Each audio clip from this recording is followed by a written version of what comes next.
താഴ്വാരം ഹൃദയരാഗം നീട്ടിടും നീ സ്നേഹകൂടാരം.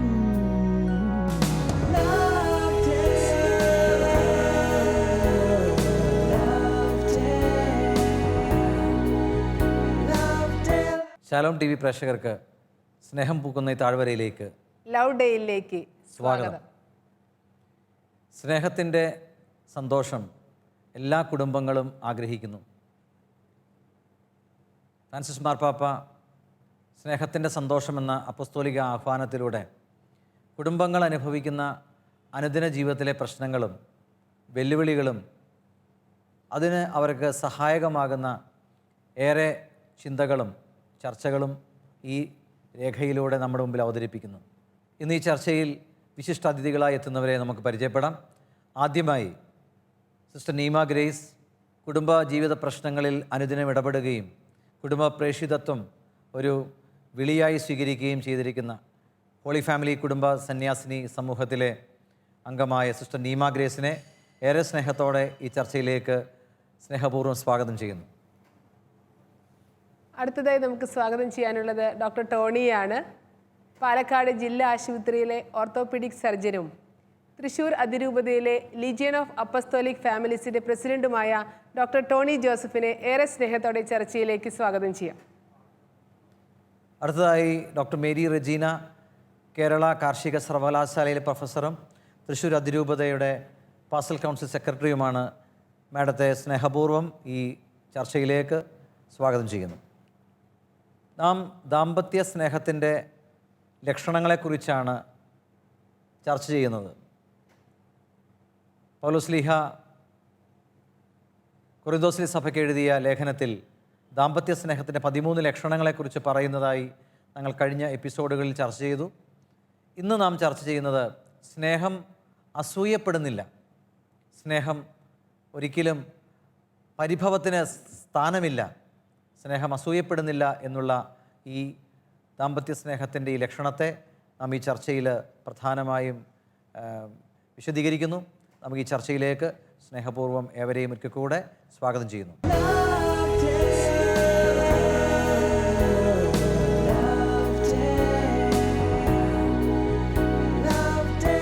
പൗലോസ്ലീഹ നമ്മെ ഓർമ്മിപ്പിക്കുന്നുണ്ട്, സ്നേഹം അസൂയപ്പെടുന്നില്ല.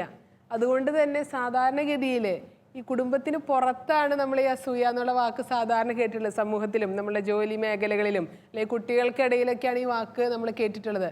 പക്ഷേ ഇപ്പോൾ പയ്യെ പയ്യെ ഈ അസൂയ എന്നുള്ള വാക്ക് നമ്മുടെ കുടുംബ ബന്ധങ്ങളിലേക്കും കൂടി കാലെടുത്ത് വെക്കുന്നുണ്ടോ എന്ന് നമ്മൾ സംശയിക്കുകയാണ്. അതിന് എന്താണ് അസൂയ? കുടുംബജീവിതത്തിൽ എങ്ങനെയാണ് ഇങ്ങനെ ഒരു അസൂയക്ക് സ്ഥാനമുണ്ടോ എന്നൊക്കെ ഒന്ന് എന്തായിരിക്കും അതിൻ്റെ അവിടുത്തെ ഒരു അവസ്ഥ എന്ന് ഡോക്ടർ ഒന്ന് വിശദീകരിക്കാമോ? മറ്റൊരു വ്യക്തിയുടെ അഭിവൃദ്ധിയിലുള്ള ദുഃഖത്തിൻ്റെ പേരാണ് അസൂയ. സാധാരണഗതിയിൽ നമ്മളത് അസൂയയെക്കുറിച്ച് പറയുമ്പോൾ നമ്മുടെ കൊളീഗ്സിൻ്റെ അഭിവൃദ്ധിയിലുള്ള അസൂയ അല്ലെങ്കിൽ അങ്ങനെ കുടുംബത്തിന് പുറത്തുള്ള കാര്യങ്ങളെക്കുറിച്ചാണ് നമുക്ക് പലപ്പോഴും തോന്നാറുള്ളത്. പക്ഷെ നമ്മൾ പലപ്പോഴും ശ്രദ്ധിക്കാതെ പോകുന്നൊരു കാര്യമുണ്ട്, സിബ്ലിംഗ് എൻവി എന്ന് നമ്മൾ പറയും. ഒരു വീട്ടിലെ പല കുട്ടികളുണ്ട്, അതിലൊരാൾക്ക് എന്തെങ്കിലും രോഗമൊക്കെ ഉണ്ട്. അപ്പോൾ ആ വ്യക്തിയോട് അമ്മ അല്ലെങ്കിൽ അപ്പൻ കാണിക്കുന്ന ഒരു പ്രത്യേക സ്നേഹത്തെ മറ്റ് സിബ്ലിങ്സ്, മറ്റ് മക്കള് അസൂയയുടെ നോക്കിക്കാണുന്നതായിട്ട് നമുക്ക് കാണാൻ പറ്റും.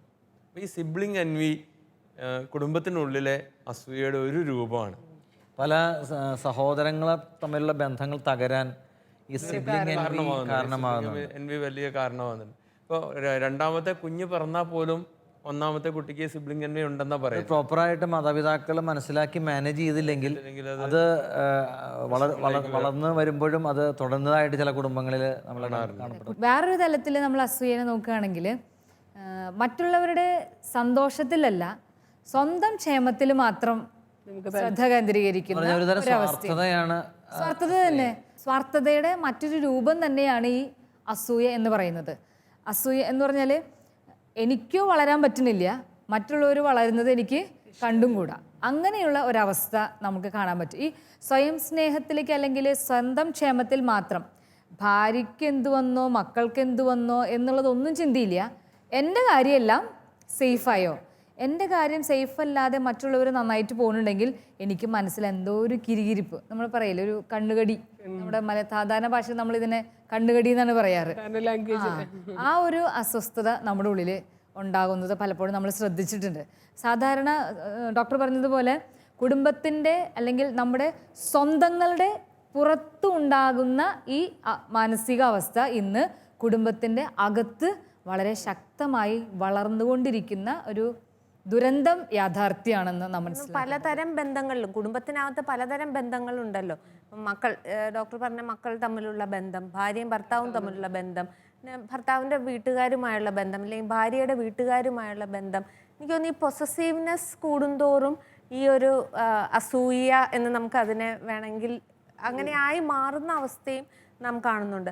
പലപ്പോഴും ചിലപ്പോൾ ആൺമക്കൾക്ക് ഭാര്യമാർ വന്നു കയറുമ്പോൾ അമ്മമാർക്കുണ്ടാകുന്ന ഒരു അങ്കലാപ്പ്, അവർക്ക് സ്ഥാനചലനം സംഭവിച്ചുവോ അല്ലെ സ്നേഹം കുറയുമോ എന്നൊക്കെയുള്ള തോന്നലിൽ നിന്ന്. പക്ഷെ ഇതെല്ലാം ഈ അസൂയയില്ലാത്ത, ഇത് പറഞ്ഞ പോലെ നിസ്വാർത്ഥമായ ഒരവസ്ഥ നമ്മളെ ഉയർത്തുമെങ്കിൽ, സന്തോഷത്തിൻ്റെ അവസ്ഥയിലേക്ക് ഉയർത്തുമെങ്കിൽ, അസൂയ നമ്മളെ തന്നെ ഒരു തടങ്കലിൽ പാർപ്പിക്കുകയാണ് എനിക്ക് തോന്നുന്നു. നമ്മളാൽ തന്നെ പൂട്ടിയിടപ്പെടുകയാണ്. അങ്ങനെയാണ് ഫ്രാൻസിസ് മാർപ്പാപ്പ അല്ലേ പാപ്പ അതിൽ പറയുന്നത് ഇങ്ങനെയാണ്: സ്നേഹം നമ്മുടെ മേൽ ഉയർന്നു നിൽക്കാൻ സഹായിക്കുമ്പോൾ അസൂയ നമ്മിൽ തന്നെ അടച്ചുപൂട്ടിയിടുന്നു. അപ്പൊ ഈ ബന്ധങ്ങൾ വഷളാകാൻ ഈ അടച്ചുപൂട്ടലിന്റെ ആ ചങ്ങല നമ്മളെങ്ങനെ വരിഞ്ഞു മുറുകുമ്പോൾ, ഇപ്പം ഒരുപാട് വീടുകളിൽ എനിക്ക് തോന്നുന്നു ഈ ഇൻലോസും തമ്മിലുള്ള പ്രശ്നം ഉണ്ടാകാറുണ്ട്. അത് ഈ പറഞ്ഞ പോലെയാണ് നമ്മളെ മകൾ ഒരു ഓവർ പൊസസീവ്നെസ്, അതിനാൽ ഓവർ ഇടപെടൽ, നമ്മൾ ഇടപെടേണ്ടതിനേക്കാൾ കൂടുതൽ ഇടപെടുന്നു മറ്റൊരു ജീവിതം. നമ്മളിപ്പോൾ ദാമ്പത്യ സ്നേഹത്തെക്കുറിച്ച് ചർച്ച ചെയ്യുമ്പോൾ ഇനി ഭാര്യയ്ക്ക് ഭർത്താവിനോടും ഭർത്താവിന് ഭാര്യയ്ക്കും തോന്നാകുന്ന അസൂയയുടെ മേഖലകളുണ്ട്. പക്ഷേ ജോലി മേഖലയിൽ രണ്ടുപേരും ജോലി ചെയ്യുന്നു, പക്ഷേ ഭാര്യയ്ക്കായിരിക്കും കൂടുതൽ വരുമാനം വരുന്നത്. അപ്പോൾ ഭാര്യയുടെ ആ വരുമാനത്തെ പോലും ഒരു അസൂയയുടെ കണ്ണോടുകൂടെ കാണുന്ന ആളുകൾ ഇന്നില്ലേ? ഭാര്യയ്ക്ക് ഇൻക്രിമെന്റ് കൂടുമ്പോൾ ഭർത്താവിന് ഡിപ്രഷൻ വരുന്ന അവസ്ഥയിൽ വന്നിട്ട് കൗൺസിലിങ്ങിന് വന്നൊരു കേസ് ഞാനിപ്പോൾ ഓർക്കുന്നുണ്ട്. ഭാര്യയ്ക്ക് സാമൂഹികമായി വളരെ അപ്രീസിയേഷൻ കിട്ടുന്ന ഒരു ഫീൽഡിലാണ് അവർ ജോലി ചെയ്യണത്. ഭർത്താവ് നല്ല പൊസിഷനിലാണ്, വലിയ സയന്റിസ്റ്റൊക്കെയാണ്, പക്ഷെ അദ്ദേഹം അകത്താണ് ജോലി ചെയ്യുന്നത്. അതെ, അദ്ദേഹം അറിയപ്പെടുന്നില്ല, മറ്റേ ആള് നന്നായിട്ട് അറിയപ്പെടുന്നു. അപ്പം ഇവർ തമ്മിൽ എപ്പോഴും ഭയങ്കര ക്ലാഷാണ്. പുറത്തു ഇവർ രണ്ടുപേരും ഒന്നിച്ച് പോകുമ്പോൾ എല്ലാവരും ഭാര്യ അറിയും, എല്ലാവരും ഭാര്യയോട് വന്ന് വർത്തമാനം പറയുന്നു, വിശേഷങ്ങൾ ചോദിക്കുന്നു. അപ്പോൾ ഇദ്ദേഹം ഇങ്ങനെ ഒരു മൂകസാക്ഷിയായി ഇങ്ങനെ നിൽക്കുന്ന അവസ്ഥ. തിരിച്ച് വീട്ടിൽ വന്നു കഴിഞ്ഞാൽ ഇവർ രണ്ടുപേരും പൊരിഞ്ഞിടിയാണ്. ഇത് നിങ്ങളോട് രണ്ടുപേരും ചോദിക്കട്ടെ, നിങ്ങൾ രണ്ടുപേരും ജോലിക്കാരാണ്, രണ്ടുപേരും ഡോക്ടർമാരാണ്. നിങ്ങളുടെ കുടുംബജീവിതത്തിൽ നിങ്ങൾ എങ്ങനെയാണ് ഈ സ്നേഹത്തിന്? എനിക്കൊന്ന് മാർപ്പാപ്പ തന്നെ ഡോക്ടർ അതിൽ വളരെ വ്യക്തമായി പറയുന്നുണ്ട്, ഓരോരുത്തർക്കും ഈ ലോകത്തിൽ അവനവൻ്റെതായ ഒരു സ്പേസ് ആണുള്ളത്. ഓരോരുത്തർക്കും കിട്ടിയിരിക്കുന്ന കഴിവുകളും ദൈവകൃപയും വ്യത്യസ്തമാണ്, യുണീക്കാണ്. അതിൽ നിന്നുകൊണ്ട് നമ്മൾ സ്വയം അപ്രീഷിയേറ്റ്. ഈ സംതൃപ്തി ഇല്ലാത്തപ്പോഴാണല്ലോ അന്യനാണ് കൂടുതൽ എന്തെങ്കിലും ലഭിച്ചിരിക്കുന്നു എന്നൊരു തോന്നൽ. എന്തിനാണ്? എനിക്ക് കിട്ടാനുള്ളതെല്ലാം എനിക്ക് കിട്ടിയിട്ടുണ്ട്, അതിൽ ഞാൻ സന്തുഷ്ടയാണ് എന്നുണ്ടെങ്കിൽ മറ്റൊരാൾ, അത് ഭാര്യ ആയിക്കൊള്ളട്ടെ, ഭർത്താവ് ആയിക്കൊള്ളട്ടെ, അയൽവാസി ആയിക്കൊള്ളട്ടെ, എൻ്റെ കൊളീഗ് ആയിക്കൊള്ളട്ടെ, എനിക്ക് കിട്ടുന്നതിൽ ഞാൻ സംതൃപ്തനാണ്. അത് എപ്പോഴും എനിക്ക് തോന്നുന്നു എൻ്റെ കഴിവുകൾ ഞാൻ പരമാവധി ഉപയോഗിക്കുമ്പോൾ എനിക്കറിയാമല്ലോ ഞാൻ ചെയ്യുന്ന പരമാവധി ചെയ്തു. അപ്പോൾ ഒരു ഫീലിംഗ് ഓഫ് ഇൻസെക്യൂരിറ്റിയിൽ നിന്ന് മറ്റു പല ഘടകങ്ങളും ഇതിനുണ്ട്. സ്വയം സംതൃപ്തി കണ്ടെത്താൻ പറ്റാതെ വരുമ്പോഴായിരിക്കും ഈ അസൂയ വരുന്നത്. ആദ്യം പറഞ്ഞതുപോലെ മറ്റൊരാളുടെ അഭിവൃദ്ധിയിലുള്ള ഒരു സന്തോഷക്കുറവാണല്ലോ, അപ്പോൾ ഒരു സാഡ്നെസ് ആണ്, അതൊരു സങ്കടമാണ് ഈ അസൂയ. അതേപോലെ തന്നെയാണ് രണ്ടുപേർ തമ്മിലുള്ള സ്നേഹം, ആ സ്നേഹത്തിൽ കുറവുണ്ടാകുമ്പോൾ ഈ അസൂയ വർദ്ധിക്കും. തീർച്ചയായിട്ടും. ഞങ്ങളുടെ കാര്യം തന്നെ പറയാം. ഇപ്പം ഞാൻ ഹെൽത്ത് സർവീസിലാണ് ജോലി ചെയ്യുന്നത്, ഭാര്യ മെഡിക്കൽ കോളേജിലാണ്, മെഡിക്കൽ എഡ്യൂക്കേഷൻ സർവീസിൽ UGC സ്കെയിലാണ്. ഞങ്ങൾക്ക് ഏകദേശം ഒരേ വിദ്യാഭ്യാസ യോഗ്യതയാണ്, ഏകദേശം ഒരുമിച്ച് സർവീസിൽ കയറിയതാണ്. ഒരു വർഷത്തെ ഇരട്ടി ശമ്പളമുണ്ട്. പക്ഷെ ഞങ്ങൾക്ക് ഉള്ള ഒരു ഗുണം എന്താണെന്ന് വെച്ചാൽ ഞങ്ങളുടെ ബാങ്ക് അക്കൗണ്ട് കോമൺ ആണ്. ഇനി ഭാര്യയ്ക്ക് ഒരു സാലറി അക്കൗണ്ട് ഉണ്ട്, പക്ഷെ അതിൽ എൻ്റെ അക്കൗണ്ടിൽ അല്ലെങ്കിൽ ഞങ്ങളുടെ കോമൺ അക്കൗണ്ടിൽ എപ്പോൾ പൈസ കുറയുന്നു അപ്പോൾ ഭാര്യ അവിടെ നിന്ന് ഇങ്ങോട്ട് ട്രാൻസ്ഫർ ചെയ്യും. അപ്പം ഈ സ്നേഹമുള്ളിടത്ത് ഈ ഷെയറിങ് നടന്നോളും. എന്നാൽ എനിക്ക് തോന്നുന്നു ജില്ലാ ആശുപത്രിയിൽ ജോലി ചെയ്യുന്നതുകൊണ്ട് ഡോക്ടറെയാണ് കൂടുതൽ അറിയപ്പെടുന്നത്, കൂടുതൽ പേരറിയുന്നത്, മാധ്യമങ്ങൾ കൂടുതൽ. ഞാൻ രോഗികളെ കൂടുതൽ കാണുന്നു, ക്ലാസ്സുകൾ എടുക്കാൻ കൂടുതൽ പോകുന്നു, അതുകൊണ്ട് കൂടുതൽ അറിയപ്പെടുന്നത് ഞാനാണെങ്കിലും വൈഫ് റേഡിയോളജിസ്റ്റ് ആണ്. അപ്പോൾ സ്കാൻ ചെയ്യുന്നു, അപ്പോൾ അവിടെ സ്കാനിന് വരുന്ന രോഗികൾ മാത്രമേ അറിയുന്നുള്ളൂ, കുറച്ച് പേരെ അറിയുന്നുള്ളൂ. വളരെ ചുരുക്ക സ്ഥലത്തെ ക്ലാസ്സിനൊക്കെ പോകുന്നുള്ളൂ.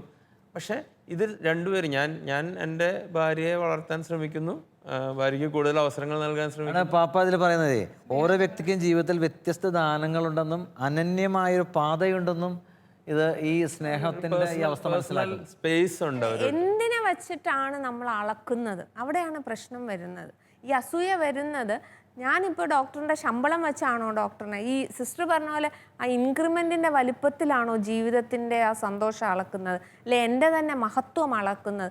ഞാൻ പറയുന്നത് അത് എൻ്റെ തന്നെ ഒരു പ്രശ്നമാണ് എന്നാണ് എനിക്ക് തോന്നുന്നത്. ഇപ്പൊ പറയുന്നില്ലേ, സ്നേഹം നമ്മുടെ മേൽ ഉയർന്നു നിൽക്കുമ്പോൾ ഇതിനെല്ലാം സൊല്യൂഷനായി. അതില്ലാത്തിടത്താണ് ഈ എല്ലാ പ്രശ്നങ്ങളും ആരംഭിക്കാൻ കാരണമാവുന്നത്. അവനവനെ കുറിച്ച് മതിപ്പ് എവിടെ കുറയുന്നുവോ ഈ പറഞ്ഞ അസ്വസ്ഥതകൾ അവിടെ മുഴച്ചു നിൽക്കും. അപ്പോൾ എവിടെയെങ്കിലുമൊക്കെ ഒരു സ്പേസ് കാണാൻ വേണ്ടിയുള്ള തത്രപ്പാടുകൾ നടക്കും. ഈ അസൂയയുടെ വേറൊരു മറ്റൊരു വശം എന്ന് പറഞ്ഞാൽ എന്താണെന്നറിയോ? സ്വയം വളരൂല, മറ്റുള്ളവരെ വളർത്തുകയില്ല. അത് കുടുംബജീവിതത്തിൽ വളരെ പ്രശ്നം സൃഷ്ടിക്കുന്ന ഒന്നാണ്. കാരണം അത് ഭാര്യയും ഭർത്താവിൽ മാത്രം ഒതുങ്ങുന്നില്ല, അടുത്ത തലമുറയിലേക്ക് അതിൻ്റെ എല്ലാ നെഗറ്റീവ് ഇഫക്ട്സും കൈമാറുക. നമ്മൾ പ്രത്യേകിച്ച് പഠിപ്പിക്കേണ്ട കാര്യമില്ല, അവർ തന്നെ അത് പഠിച്ചെടുത്തോളും. ഇത് ഭാര്യാഭർത്തൃ ബന്ധത്തിൽ എന്ന പോലെ തന്നെ മറ്റുള്ളവൻ്റെ അഭിവൃദ്ധിയിൽ, നമ്മുടെ അയൽക്കാരൻ്റെ അഭിവൃദ്ധിയിൽ, നമ്മുടെ അയൽ വീട്ടിൽ ഒരു മകന് ഉന്നത വിജയം കിട്ടി, ആ സന്തോഷത്തിൽ നമ്മൾ എത്രമാത്രം പങ്കുചേരുന്നു എന്നുള്ളത് നമ്മുടെ സ്നേഹത്തിൻ്റെ ആ വളർച്ചയാണ് കാണിക്കുന്നത്. അല്ലെങ്കിൽ കഴിഞ്ഞ ദിവസം ഒരാൾ പറയായിരുന്നു, ആ വീട്ടിൽ നിന്ന് ഒരു നല്ല വീട്ടിൽ നിന്നൊരു പെൺകുട്ടി ഒരു പ്രേമവിവാഹം മിശ്രവിവാഹം ചെയ്ത് അകന്നുപോയി. അപ്പോൾ അവരുടെ ദുഃഖത്തിൽ ആഹ്ലാദിക്കുന്ന ചിലരുണ്ട്. അവർക്ക് അങ്ങനെ വേണം, അല്ലെങ്കിൽ അവരത് അതങ്ങനെ അവര് കുറച്ച് നാളായി അത് ദൈവം അവർക്ക് കൊടുത്തതാണ് എന്ന രീതിയിൽ ചിന്തിക്കുന്ന ഒരു അവിടെയാണ് ഈശോയുടെ മനോഭാവം നമ്മൾ ഒന്ന് കാണേണ്ടത്. കാരണം എനിക്ക് തോന്നുന്നു ബൈബിളിൽ എഴുതപ്പെട്ടതിൽ വെച്ച ഏറ്റവും ചെറിയ വാചകം അവൻ കരഞ്ഞു എന്നുള്ളതാണ്. അപ്പോൾ കരയുന്നവനോട് കൂടെ കരയാൻ കഴിയുന്ന ക്രിസ്തുവിൻ്റെ ആ ഒരു മനസ്ഥിതി ഉണ്ടാക്കിയെടുക്കുക എന്നുള്ളതാണ് ഇതിനുള്ള പരിഹാരം. ഇതിൽ മൊത്തം പാപ്പ പറയുന്നത് നിങ്ങൾ ക്രിസ്തുവിന്റെ കണ്ണിലൂടെ ലോകത്തെ കാണുവിൻ എന്നുള്ളതാണ്. അപ്പോൾ ചിരിക്കുന്നവനോടൊപ്പം ചിരിക്കാനും, മറ്റൊരാൾ കരയുമ്പോൾ ചിരിക്കുകയല്ല വേണ്ടത്. അവിടെയാണല്ലോ അസൂയയോടുകൂടി കരയാൻ നമുക്ക് സാധിക്കണം, അവന്റെ ദുഃഖത്തോട് താതാത്മ്യപ്പെടാൻ നമുക്ക് പറ്റിയ. എനിക്ക് തോന്നുന്നു അതിൻ്റെ കൂടെ ഞാൻ ഇപ്പോൾ ഓർത്തപ്പോൾ പറയുകയാണ്, നമ്മുടെ വീടുകളിൽ നമ്മൾ നടക്കുന്ന ഒരു കമ്പാരിറ്റീവ് ഇവാലുവേഷൻ ഉണ്ട്. ഇപ്പം കണ്ടില്ലേ, അടുത്ത വീട്ടിലെ കുട്ടി ഇത്ര റാങ്ക് വാങ്ങി എന്ന് പറയുമ്പോൾ നമ്മൾ ഓട്ടോമാറ്റിക്കലി നമ്മുടെ മക്കളിൽ ഇത് ഇൻജെക്ട് ചെയ്യുകയും ചെയ്യുന്നു. അസൂയ ഇല്ലെങ്കിൽ മൂത്തവനെ നോക്കിയിട്ട് നീ കണ്ടില്ലേ അവനെ പോലെ ആകാൻ ശ്രമിക്കൂ. നമ്മുടെ അയൽ വീട്ടിലൊരു കുട്ടി വിജയം കിട്ടിയാൽ നമ്മൾ മക്കളും പോയി അവനെ കൺഗ്രാജുലേറ്റ് ചെയ്യണം. തീർച്ചയായിട്ടും ഒരുമിച്ച് പോയി അവന്റെ സന്തോഷത്തിൽ. അത് തന്നെ ഒരു പ്രചോദനമാണ് നമ്മുടെ കുട്ടികൾക്ക്, അതൊരു പോസിറ്റീവ് പ്രചോദനമാണ്. പകരമായിട്ട് നമ്മൾ ചെയ്യുന്നത് കണ്ടില്ലേ എന്ന് ചോദിച്ച് പ്രചോദിപ്പിക്കുന്നത് ഒരു നെഗറ്റീവ്. ഈ ഒരു പറഞ്ഞപ്പോൾ ഓർക്കുന്നത് സാർ എപ്പോഴും നമ്മളോട് ഇങ്ങനത്തെ ഇതിൽ പറയാറുണ്ട്. കാരണം ദൈവം ആ മകനെ നമുക്ക് തന്നപ്പോൾ അവനിൽ നിക്ഷേപിച്ചുള്ള ദാനങ്ങളിൽ നമ്മൾ സംതൃപ്തരല്ലാത്തത് കൊണ്ടാണ്, നമുക്ക് അർഹതയില്ലാത്ത കിട്ടിയതിനെ ഓർത്ത് നമ്മൾ ദൈവത്തിന് നന്ദി പറയാത്തത് കൊണ്ടാണ് നമുക്ക് അങ്ങനെ ഒരു കമ്പയർ ചെയ്യാൻ പോലും തോന്നുന്നതെന്ന് പറഞ്ഞ് ഞാൻ ഓർക്കാണ്. നമ്മൾ തന്നെ ഇത് ബിൽഡപ്പ് ചെയ്യുക, ഇങ്ങനെ ഒരു ജലസി അല്ലെ, അസൂയ എന്ന് പറയുന്നത്. ഈ കമ്പാരിസനെ കുറിച്ച് പറഞ്ഞപ്പോൾ ചിലപ്പോഴെങ്കിലും വിവാഹ ജീവിതത്തിൻ്റെ കുറച്ച് നാളുകൾ കഴിയുമ്പോൾ, ഇപ്പം മാർപ്പാപ്പത്തിൽ പറയുന്നുണ്ട്, സ്നേഹത്തിൻ്റെ ദൈവനിയമത്തിൽ അവസാനത്തെ 2 കൽപ്പനകൾ നിറവേറ്റുക. അയൽക്കാരൻ്റെ ഭവനം മോഹിക്കരുത്, അയൽക്കാരൻ്റെ ഭാര്യയെയോ ദാസനെയോ ദാസിയെയോ കാളയോ കഴുതയോ അവൻ്റെ മറ്റെന്തെങ്കിലുമോ മോഹിക്കരുത്. ചിലപ്പോഴെങ്കിലും ഈ കമ്പാരിസൺ ചിലപ്പോൾ നമ്മുടെ കുടുംബജീവിതത്തിൽ ഇന്ന് പല പ്രശ്നങ്ങളും ഉണ്ടാക്കുന്നുണ്ട്. ഈ ഇതിനേക്കാൾ കുറച്ചും കൂടെ നല്ലത് അതായിരുന്നു എന്ന ചിന്ത ചിലപ്പോഴെങ്കിലും വിവാഹം കഴിഞ്ഞ് മറ്റൊരു കുടുംബത്തെ കാണുമ്പോൾ, അല്ലെങ്കിൽ മറ്റൊരു വീട് കാണുമ്പോൾ നമുക്ക് തോന്നുന്ന ഈ ഒരു ഒരുപാട് ഇപ്പം ഈ എക്സ്ട്രാ മാരിറ്റൽ അഫയേഴ്സ് എന്ന് പറയുന്നത് നമ്മൾ ഓഫീസുകളിലും മറ്റ് പൊതുസ്ഥലങ്ങളിലും ഇടപെടുമ്പോൾ നമുക്കറിയാം അവനവനുള്ളതിൽ എന്തൊക്കെയോ അസന്തുഷ്ടിയുണ്ട്, സങ്കടമുണ്ട്. അതെല്ലാവർക്കും ഉണ്ട്, അത് ആർക്കും ഇല്ലായ്മയില്ല. പക്ഷേ തൊട്ടടുത്ത ഓഫീസിൽ തൊട്ടടുത്തിരിക്കുന്ന ആൾക്ക് എന്തൊക്കെയോ മേന്മകളുണ്ട് എന്ന് ധരിച്ച് അങ്ങോട്ടൊരു ചെരുവും അദ്ദേഹം ഇങ്ങോട്ടൊരു ചെരുവും കാണിക്കുമ്പോഴേക്കും 2 കുടുംബങ്ങളും അവരുടെ മക്കളും ഒക്കെ തകരുകയാണ്. അതും ഇന്ന് സർവ്വസാധാരണമായിക്കൊണ്ടിരിക്കും. നമ്മളത് ഒളിച്ചു വെച്ചിട്ട് കാര്യമില്ല. ഈ കുടുംബ ബന്ധങ്ങൾക്ക് പുറത്തുള്ള ബന്ധങ്ങൾ ഈ ഡോക്ടർ പറഞ്ഞ പോലെ നമ്മുടെ കൽപ്പനയുടെ ലംഘനമാണ്. അതുപോലെ തന്നെയാണ് മറ്റേ ഒരവസ്ഥ. മറ്റൊരാൾക്കുള്ളത് ഒരാൾ ഒരു വലിയ വീട് വെച്ചു, എനിക്കും അതുപോലെ ആകണം എന്നുള്ളത്, ഇല്ലെങ്കിൽ ഒരു വിവാഹത്തിൻ്റെ ആർഭാടങ്ങൾ മറ്റുള്ളവരെ ഈ ഒരു പാപത്തിലേക്ക് നയിക്കുകയാണ് എന്ന് എനിക്ക് തോന്നുന്നു. ഇതിനൊരു നല്ല സൊല്യൂഷൻ പോലെ നേരത്തെ പറഞ്ഞതിനെ ഓർത്ത് അന്ന് ഈ ഡിസ്കഷനിൽ സാർ പറഞ്ഞ് ഞാൻ ആലോചിക്കുക. കാരണം നമുക്ക് ഇത്രയും ഒരു നല്ല ഭാര്യയെ കിട്ടാനുള്ള അർഹതയില്ല. ഈ അർഹതയില്ലാതിരുന്നിട്ടും എനിക്ക് ഇങ്ങനെ ഒരു ഭാര്യയെ തന്നതിനോർത്ത് ദൈവമേ ഞാൻ അങ്ങേക്ക് നന്ദി പറയുന്നു. ഇത്രയും നല്ല മക്കളെ കിട്ടാനുള്ള അർഹത എനിക്കില്ല. എന്നിട്ട് അങ്ങനെ നമ്മൾ ഡെയിലി പറയുകയാണെങ്കിൽ അത് ആ ആത്മീയതയിൽ ആ ഉയർച്ച പ്രാപിച്ചവന് മാത്രമേ സാധിക്കുള്ളൂ. സാധാരണക്കാരനാണ് ഇവളെ ആണല്ലോ എനിക്ക് തന്നത്, എൻ്റെ കൂടെ ജോലി ചെയ്യുന്ന സുനന്ദ എത്രയോ സുന്ദരിയാണ് അല്ലെങ്കിൽ എത്രയോ സുശീലയാണ് എന്നുള്ള തോന്നൽ അല്ലേ സിസ്റ്റർ? അതെ, ആ തോന്നൽ ഇന്ന് നമ്മളെപ്പോഴും ഫേസ് ചെയ്യുന്ന വലിയൊരു അപകടമാണ് ഈ എക്സ്ട്രാ മാരിറ്റൽ അഫെയർ എന്ന് പറയുന്നത്. അതിൽ പ്രശ്നമില്ല എന്ന് തന്നെ കരുതിക്കൊണ്ട് മുന്നേറുന്ന ദമ്പതികളുടെ എണ്ണം ഓരോ ദിവസവും കൂടിക്കൊണ്ടിരിക്കുകയാണ്. അവിടെ ദൈവം തന്നതിനെ സ്വീകരിക്കാനുള്ള ഉള്ളതിനെ ഉൾക്കൊള്ളാനുള്ള മനസ്സ് ഇല്ലായ്കയും ഒപ്പം എന്താ പറയുക സ്വന്തം എന്നുള്ള തോന്നൽ ഇല്ലാതാവുകയും ചെയ്യുന്നതാണ് അവസ്ഥ. സ്വന്തം എന്ന് തോന്നുന്നിടത്ത് അസൂയക്ക് സ്ഥാനമില്ല. എവിടെ കുറവുണ്ടോ അവിടെ നമ്മൾ പോയി നികത്തി കൊടുക്കും, സ്നേഹം ഉണ്ടെങ്കിൽ നികത്തി കൊടുക്കും. അപ്പോൾ അവനില്ലെങ്കിൽ അയ്യോ അവനുണ്ടല്ലേ എന്ന് വിചാരിച്ചിരിക്കില്ല, ഉള്ളവൻ ഇല്ലാത്തവനെ സഹായിക്കുന്ന ഒരവസ്ഥ അവിടെ വരും. ഈ സ്വന്തം എന്ന് തോന്നാത്തിടത്തൊക്കെ അസൂയ വളരെ ഗൗരവമായി മുഴച്ചു നിൽക്കും. അത് ഇതുപോലെ വളർത്തുകയില്ല, ഒരുപാട് തളർത്തുകയും ചെയ്യുന്ന ഒരവസ്ഥയിലേക്ക് കൊണ്ടെത്തിക്കും.